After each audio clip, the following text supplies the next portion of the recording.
Hi everyone, this is CryptoChum Trader. And for today's video, iintindihin natin tong understanding daily bias with examples. So, medyo iba tong video na to or yung content kasi meron na ditong image na pinrovide yung SMC and ICT group sa, I think this is from FXCFI. So, ang gagawin ko lang dito is iintindihin natin and i-explain ko sa inyo in Tagalog. So, disclaimer ha, hindi to sa akin and hindi to original content kasi meron na ditong image, i-explain ko lang sa inyo in Tagalog. So, para malaman nyo kung paano ko siya inaaral and paano ko siya iniintindi mabuti per word. So, start na tayo. So, bago ko to basahin, mapapansin nyo na yung English niya hindi masyadong straight. Medyo kulang-kulang sa words. Siguro from Africa yung gumawa nito, ng content na to. Bearish Harry. So, credit sa'yo. So, example 1. In this example, we can see price having bullish bias, but in last candle, price does not close above PDH and swept PDH and close below PDH. Now, bias has shifted to sell side. So, di ba yung pagkakabigkas niya ng English hindi masyadong clear? So, i-explain ko sa inyo na maayos. Yung PDH na tinutukoy niya is previous daily high. Ito yon, yung candle na yon. Okay? So, in this example, we can see price having bullish bias. So, bullish yung price, pataas. But, so, binat niya, ibig sabihin, cancel yung bullish bias. Kasi, kinancel niya. Yung but na word, kinakancel niya yung previous sentence. In last candle, so dapat yan, in the last candle, price does not close above. So, bullish bias to, pero itong last candle yung tinutukoy niya, hindi nag-close above PDH. Hindi lumagpas doon sa previous daily high. Okay, ito yon. Ibig sabihin, umangat dyan yung price, tas bumaba. So, hindi siya nag-close. Ang ginawa niya, and swept PDH. Sweep yung nangyari. Since hindi siya nag-close sa taas, sinip niya yung previous daily high. And close below PDH. So, yon. Bumaba yung price, nag-close sa ilalim. So, basically, ang nangyari, nilagpasan niya yung previous daily high, hindi nag-close sa taas, tapos bumaba dito nag-close. Ang nangyari, sweep na lang, hindi candle closer. So, I hope na gets nyo. Now, yung bias has shifted to sell side. Imagine, daily to. Pag yung daily nakasweep, ibig sabihin, sell side hahanapin mo. Kaya yung sinabi niya dito na ang bias mo is sell side, kinonfirm na niya na dito na see price having bullish bias, but kinancel niya. Nagkaroon na ng sell side and ito yung explanation niya doon. So, daily time frame to. So, ito yung daily time frame. Pag in-scale down mo sa hourly time frame, okay? As we can see, price has swept the PDH1, yan, previous daily high, and closed below the PDH1, and on the next day, our bias is to look for short entries. So, sabihin natin, this is October 4. Hindi, this is October 5. Tapos, nag-close si candle ng October 4 dito. Later, mga 8 a.m. So, dapat hahanapin natin dito is short entries. Okay? So, ito yung picture. Next. Kailangan mo rin i-check yung mga contents dito or yung mga clear ba yung pagkakasabi para malaman mo or ma-validate mo kung tama ba yung picture. Close below PDH, which is correct naman. Trade on example 1. We can expect short entries in the next day only if price goes to hunt BSL. Okay. So, di ba short entry na yung hinahanap natin? Nag-close na yung October 4. Pero, we can expect lang expectation lang na meron tayong short entry in the next day only if, ibig sabihin, if hindi nangyari tong hinahanap niya, only if price goes to hunt BSL and then it shows selling entry, it's a high probability entry. Yun yung tinutukoy niya na only if. Kasi if hindi rin nagpakita ng hunting ng BSL at hindi nagpakita ng selling entry, wala tayong high probability entry. Okay? So, only if price goes to hunt BSL. What is BSL? That is buy-side liquidity, which is makikita sa taas. So, explain natin sa chart. Ito yung previous daily high na nasa daily kanina. Ito yon, yung black. Yung line na yan, ito yon. Yung nag-sweep, yan yung next candle na October 4 na pinalagay natin. Then makikita nyo yung reaction dito ng price is kinda bearish kasi short yung hinahanap natin. Ito yung tinutukoy niyang buy side liquidity. Yan yung mga liquidity. Okay? Na si price going upward pero sinip din ng price. Ano? Price going up highs, swept and closed below current days open. So kung mapapansin nyo, yung hinahanap niya dito is yan din yung nangyari dito nung daily. Pataas yung price, then sinwip nung next candle, then bumaba. Ito naman siya sa lower time frame. Next day open. So, ito na yung nag-open yung next day. Ito na yung pinaka-sweep niya. So, combination nito, itong candle ito, from dito hanggang dito sa sweep, ito itsura ng candle na yan. Okay? So, yan yung candle na yan. Tumaas, bumaba, tas ito yung nag-sweep. So, yan itsura ng candle sa early time frame. So, makikita mo dito, in simple words, after opening on the next day, price should go upside firstly, then it should close below the open of the same day. Actually, yung ina-explain niya dito, di ba bearish na yung hinahanap natin sa October 4? Siyempre, tataas mo na yung price, tapos biglang magsisip yan pababa. Ganon palagi nangyayari kasi bearish yung hanap natin. Pag bullish hanap natin, bababa mo na si price, then tsaka siya aangat. So, confirm na nangyari dito. Yung only if niya is nangyari talaga. Na-hunt na yung BSL, yung buy-side liquidity, kinuha. And then, it shows selling entry. So, ito yung selling entry niya. So, pagkasip, nag-sell na dito.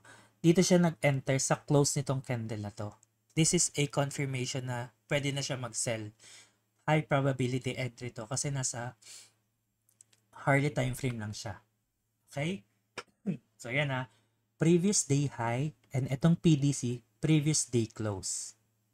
So, nag-close dyan, then nagpakita ng selling pressure. Dito siya nag-enter dyan sa market na yan. So, pag dyan ka nag-enter sa close na yan, sa lower time frame, mahihit ka dyan kasi umaakyat pa yung price dun, no? Ayun na, may wick. Tapos sabay, move. So, itong target na to, kinuha niya lang yan sa daily. Dito. Okay? So, next. Example 2. In this example, we can see price having bearish bias but in the last candle. So, vice versa naman. Bearish bias naman yung pinapakita ng market. But in the last candle, price does not close below PDL. Okay, hindi bumaba ng husto yung candle. And sweep PDL, previous day low. Okay, ang sinip, hindi bumaba ng nag-close dito, sweep yung nangyari. And also close above PDL. Doon nag-close sa taas. Okay.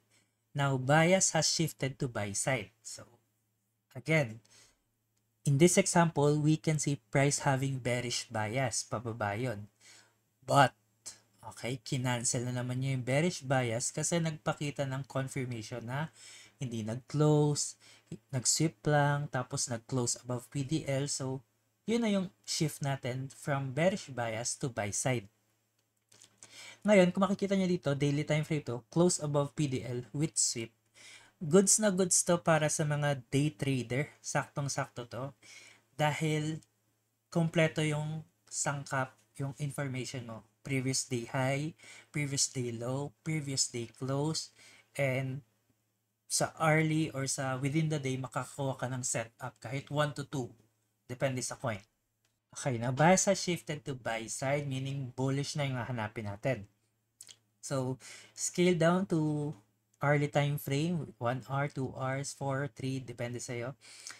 Then, ayan, makikita nyo yung previous day low, ito yung sweep, tas ito yung line, tas ito yung mga nag-sweep. So, dito makakakita tayo ng previous day close. Ito yung candle na yon kung saan siya nag-close. Ngayon, ang combination nitong sweep hanggang itong candle na to is itong block na to. Yan. So, sabihin natin, siguro 1 hour to. Okay. Hourly time frame. Wait lang Alamin ko. From low. 1, 2, 3, 4, 5, 6, 7, 8, 9, 10. Divide daily. 2 hours. So, most probably 2 hours to. 2 hours tong hourly time frame niya. Ang ginawa niya is, itong buong candle na to, from this swing low to swing high, ito itsura ng candle niya. Previous day close. Ibig sabihin, dyan nag-close sa taas. Meaning, bullish yung nag-close. Next, trade on example 2. We can expect longs in the next day. Okay? Long na yung inaanap natin Only if, again, price goes to hunt sell-side liquidity. So, syempre, mag-hunt ng liquidity yung price sa baba. Syempre, di ba, pag bullish tayo, bababa mo na yung price para mag-hunt ng sell-side liquidity. Tsaka ngayon, aangat. And then, it shows long entry. Then, it's an high probability entry. Nahirapan ako sa English niya. So, yun. So, ito yung previous day close. Hindi ka agad papasok dyan kasi magkukontinue yan ng pataas. Then, makikita mo yung hunt, sell-side liquidity. Ayun, kinuha niya yung previous day close. Kinuha niya yung liquidity, yung nag-hunt na. So, makikita mo dito, next day open, syempre, ito yung nag-close, yung red. Next day open, itong black, so tumaas na siya. Then price going after opening, so no direct longs, it should hunt SSL first, then safe long trade can be planned. Okay. Ang sinasabi niya dito, after ng previous day close, nagdire-diretso si price. Price going up after opening, so no direct longs. Okay? Wala ka dapat iti-take dito na longs kasi kailangan mag-hunt muna yung market ng sell-side liquidity bago ka mag-place ng long entry. Okay, so yan. Umangat muna siya and nagpakita ng liquidity. Then, eto na nangyari. After direct off move, yan. After nung pagtaas niya, price come down, breaks the day open and the old lows, which is sell-side liquidity hunt. Ito yon, binrake niya yung high, yung previous day close, tapos sinip niya yung liquidity. After that, if price goes up and close above current day open, so we will plan safe longs. So, dyan niya tinutukoy na, okay, nag-sweep na. Tumaas na yung price, okay. Makapansin mo dito sa price na to, dyan na siya nag-enter ng long and yung SL niya is below na lang dito. Hindi na niya sinama yung nandito kasi nandito na yung confirmation niya. Then, targetin niya lang yung opposing buy-side liquidity sa taas. So, kung mapapansin mo dito kung paano siya nag-enter sa candle, nag-enter siya mismo dun sa confirmation ng candle. So, let's say ito, nag-sweep, tumaas, tapos itong next candle, dyan siya pumapasok sa closing. Okay? So, mukha lang yan dyan sa red, pero dito yan sa black, sa closing ng black. Kasi, nag-open, nag-close, nag-open ulit, tas nag-close, dun siya pumasok. Makikita mo yung consistency niyan sa trade example number 1 niya, dun sa bearish bias. Ito, nag-close, nag-open, tas ito, close, open, tapos nag-open, close, yan, dyan. Pumasok siya dun sa next candle. Okay? So, I hope yan. Nag-open, nag-close, nag-open, nag-close. Yan, pumasok siya sa next candle ng open. So, makikita mo dito, pag pumasok ka, babagsak pa yung price mo. Magna-negative ka pa kasi dahil dito sa red na to. Pero bullish pa rin yung bias mo. Okay? Kaya wag kakabahan pag nangyari yun. I hope may nagigets kayo Ina-explain ko lang to. Next. We can use the same method on BTC/USD and gold on a 4-hour time frame, and entries can be done on 15 minutes time frame. So, let's check sa BTC kung mag-backtest tayo kung ano makikita natin. Try natin hanapin to. Then, 15 minutes time frame entry. So, yan. Bullish and bearish. So, try natin sa 4 hours and 15 minutes para makahanap tayo. Tapos na ba? Okay. Check natin.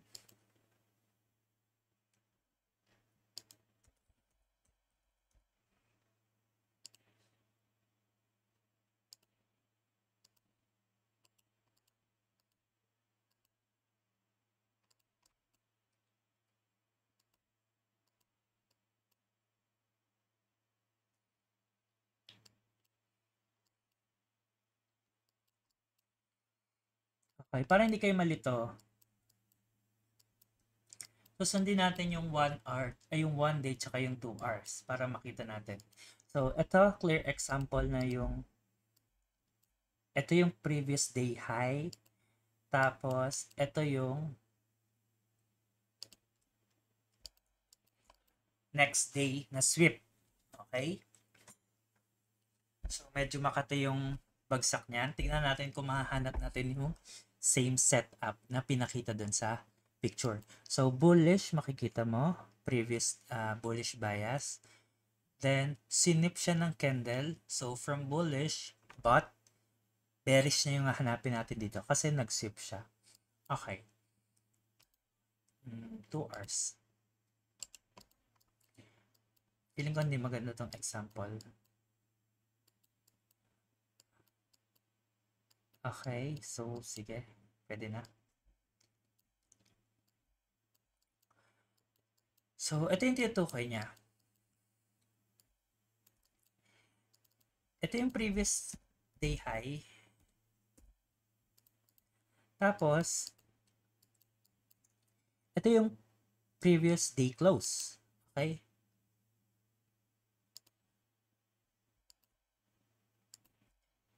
Open, close, open, close. Yan.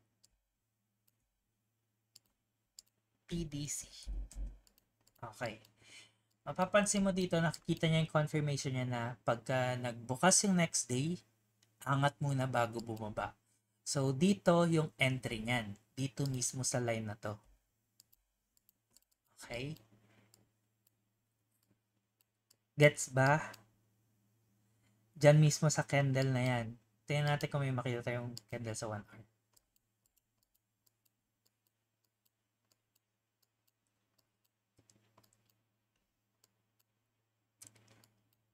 Okay. Lata. Himayin. Ito yung previous day high. Yan. Sinip ng candle. Okay, nag-sip. Tapos bumaba. Okay, dito nag-close yung candle. Ito. Itong next candle. Diyan nag-close yung second day. Which is yung for August 14. Next is, makikita mo dito na ito yung confirmation ng price.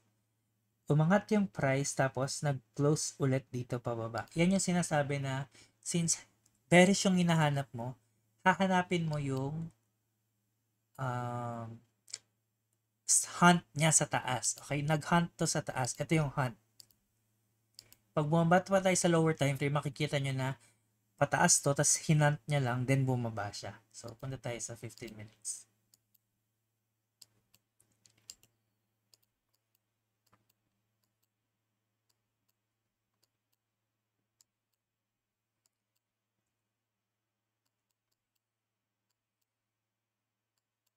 Okay. So, yan. Makikita nyo yung bearish, tapos nag-hunt siya ng buy side liquidity. Okay. So, pagka-hunt niya ng buy side liquidity, then dun ka na pwedeng pumasok. Isa to, pwede ka pumasok dito, pero dito yan. Hunt dito, tas dito yung pasok niyan.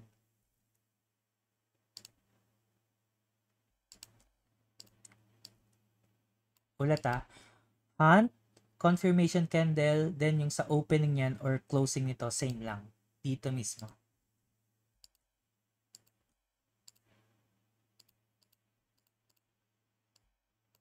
Okay? So, tignan nyo ha. Pagka-sweep, sweep ng candle, sell side, ay, ulit. Number 1, sweep ng candle. Number 2, selling pressure. Number 3, entry. Okay, balik tayo sa picture. Number 1, sweep. Ito yung candle na yon. Number 2, selling pressure. Ay, hindi. Same kasi dito eh. Isang candle lang yung ginawa niya. Sweep tsaka yung selling pressure. So, dito na siya pumasok sa next candle. Tingnan natin yung trade example. Baka mali ako. Ito. Yan. Sweep. Oh, ito. Ito tama. Tingnan mo. Sweep. Tapos, next candle, confirmation, tumaas. Tapos, dun siya pumasok sa pang third candle. So, dito sa third candle siya pumasok. Dito sa second candle. Okay? Bakit? Kung questionin ko or may point of view bakit dito sa second candle siya pumasok. Kasi itong nang sweep sa kanya, nagpakita na ng selling pressure. Bumaba agad. Okay? Kaya dun siya pumasok sa next candle. Pangalawa. Itong third, nag-sweep to, tapos umangat pa yung price. Hindi siya yung mismong, nalilito ako. Hindi siya diyan mismo pumasok. Dito siya pumasok sa third candle. Okay? Kaya ito yung akala ko kanina na dapat dito na siya pumasok sa black kasi supposed to be dapat pang second candle lang. So wala namang difference, wala namang pinagkaiba yan kasi itong black, closing niya yan, opening naman yan ng red candle. Okay? Same thing lang dito. Ay, na-X ko.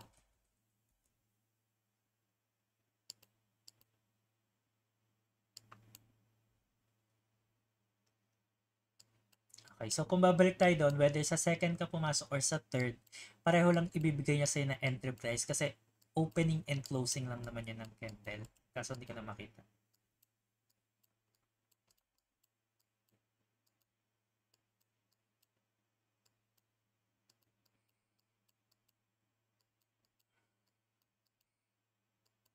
Okay, so ito yung nag-sweep. Tapos, pasok ka sa second candle. Ito yung second candle. Open, closing candle or opening ng third candle. Closing ng second candle or opening ng third candle. Baka malito kayo doon kasi OHLC yun ng candle. Okay? So, magandang example to. Then, targetin nyo yung previous candle ng daily. Saan yung previous candle ng daily? Ito yun. Ito lang. Okay? So, kung gusto nyo yung quick trade, yan lang. Kung gusto nyo yung ma-maximize yung risk-reward ratio nyo, targetin nyo to. So, imagine, pag bumaba ka sa 15 minutes, sa sinarget mo yung red line na yon, malaki yung RR na makukuha mo. So,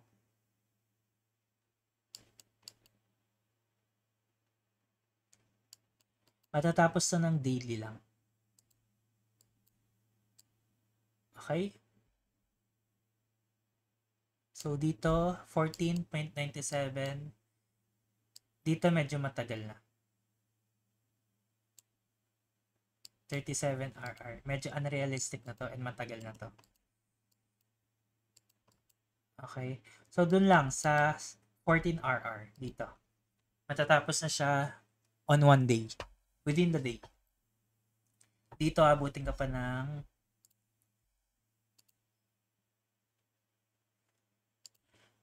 almost 1 week. Okay? So, hanap naman tayo sa kabilang side.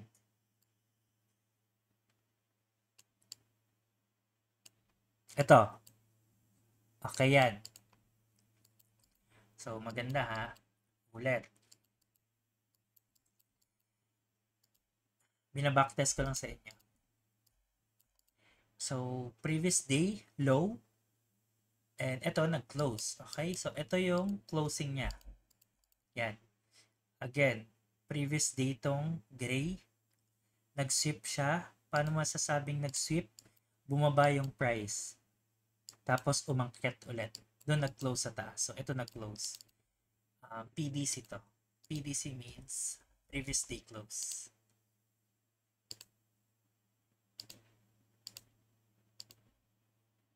Nandyan. Previous day low naman to.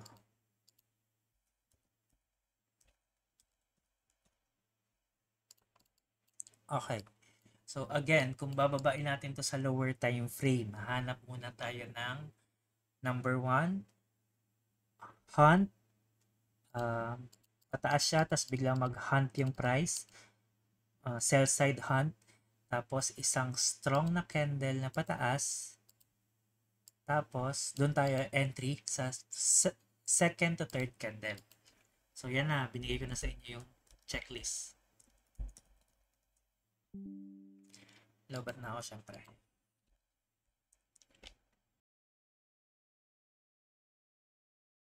Okay. Bago pa tayo pumunta sa lower time frame, alam mo na yung hahanapin mo. Sell side, hunt, bullish candle, second to third candle tayo papasok. Okay. Babain natin sa 1 hour.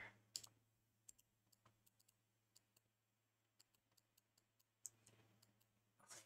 So, ito na range sweep. By the way, itong sweep na to is September 26. Nag-close yung candle dito sa September 27. Okay. So, nakikita nyo dito na yung previous day close niya. Yung sa example kanina, dumare-diretso pataas tsaka nag-sweep. Ito goods to kasi nagpakita na siya ng sweep dito sa ilalim. So, ito yung sweep. Okay. So, previous day close, syempre bababa muna kung bullish. Tapos liquidity yan, hindi ka dyan papasok. Doon ka papasok sa hunt ng liquidity. So, ito sell side liquidity to. Paano mo masasabing hindi ito yung last bearish niya? Kasi wala namang sinip tong candle eh. Ito yung meaning ng sweep. Baba yung candle, tapos umangat, sell side liquidity, tapos yan, sinip niya. Okay? So, pagka-sweep,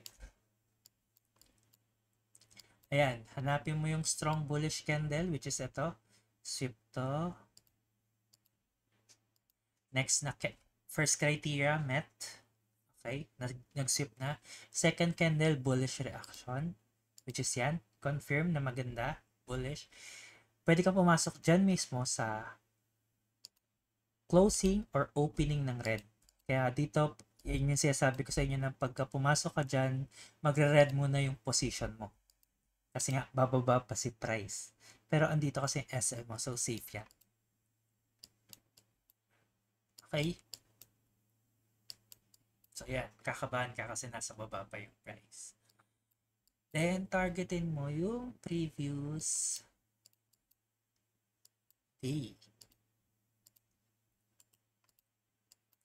Asan si previous day? Ito. Okay? So, goods na, di ba? Gusto mo pa targetin yon, baka buti ka na ng 2 days or 3 days. Pero, it's up to you. Yan, malaki na yung RR niya. 10.6. Copy. Nakakasunod. May question ba kayo? Na-explain ko ba ng maayos?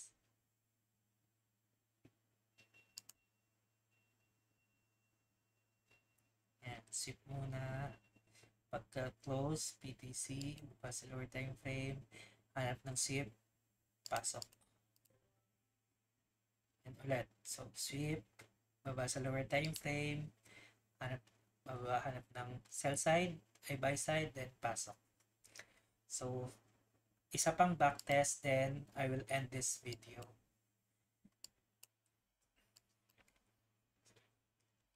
Wait lang. Since matatapos na yung next candle, wala akong basis dito eh. Gagawin ko sana ng front test eh, kaso 8 AM pa. Let's say for example, yung 8 AM dito lumabas, 8 AM, lalabas yung next candle dito. Pag yung next candle dito umangat doon, ibig sabihin, cancel na tong setup mo. Kasi opposite side nga yung binahanap mo eh. Parang ganito, nag-close to, yan. nag-close above yung candle, hindi mo siya hahanapan ng short bias. Bullish ang bias mo dyan. Hahanapin mo dito long. So, gusto ko i-try natin dito hanapin yung long, kaso malilito kayo kasi ang hinahanap natin is yung opposite side. So, from ito, bullish, hinanap natin bearish. Ito naman, bearish, hinanap natin bullish. Okay? So, baka malito kayo. So, last example, ayan, makikita nyo walang ganong example, pero ito bearish din, ito bearish din. Maraming klase. So, hindi natin yan. Ito, pwede ito. Pero wag yan. Hindi one day. Tayo natin sa EPH. One day. Okay, ito, clear. So, ilaline ko na lang and gawin natin ito ng quick. Previous day. Sweep.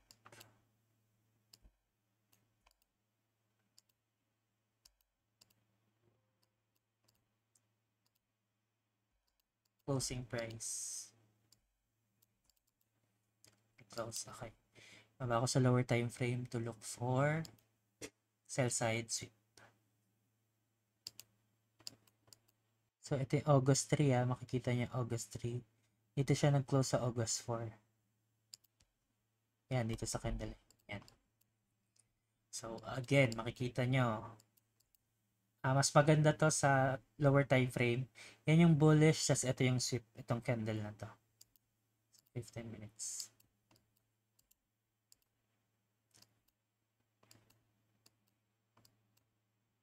Yan, buti yung mabot.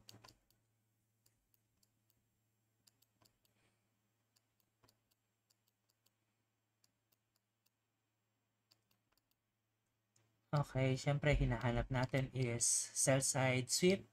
So, makikita nyo dyan, pababa, wala namang sinip dito yung market. Okay, angat. Ito yung liquidity, umangat ulit. So, ito yung sell side.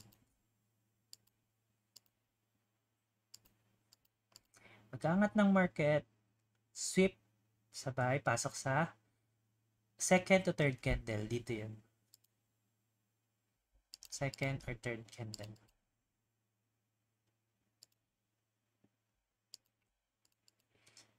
Then, andyan na yung entry mo. Target, yung kabilang side.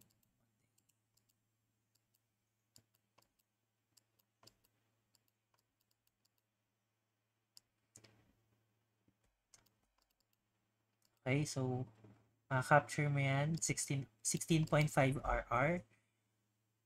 Mukha lang siyang madali, mukhang unrealistic kasi ang lalaki ng RR, pero ganito talaga yung daily setup. Kaya mapapansin mo dito, pag natalo ka, sobrang liit lang. And yung win rate dito, hindi nagmamatter kasi kahit matalo ka dito ng 4 to 5 times, kaya mo siya bawiin ng isang setup lang. Quality setup. Okay?